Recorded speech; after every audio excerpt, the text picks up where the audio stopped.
ஜெபத்தை கேட்பவரே ஸ்தோத்திரம் என்று இந்த புதிய நாளை தொடங்குவோம்.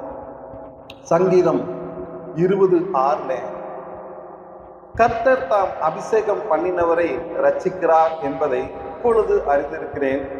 தமது வலதுகரம் செய்யும் ரட்சிப்பின் வல்லமைகளை காண்பித்து தமது பரிசுத்த ஜெபத்தை கேட்பார் என்று சொல்லி சங்கீதக்காரர் சொல்லுவதை நாம் பார்த்தோம்.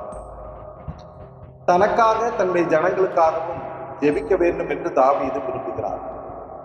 கர்த்தர் தன்னுடைய ஜெபத்தை கேட்பது போல தன்னுடைய தேசத்தின் ஜனங்களின் ஜெபத்தை கேட்பதில் அவர் அதிக ஆர்வம் கொண்டிருக்கிறார்.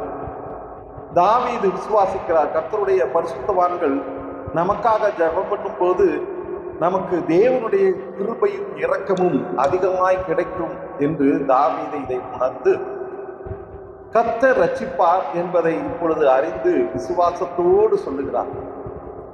கர்த்தர் யாக்கோபின் தேவனாய் இருக்கிறார். இஸ்ரவேல் ஜனங்கள் யாக்கோபின் சந்ததியாய் இருக்கிறார்கள். யாக்கோபின் தேவனுடைய நாமம் தாவீதுக்கு உயர்ந்த அடைக்கலமாய் இருக்கிறது. ஜனங்கள் ஜெபம் பண்ணும் போது கோபிகள்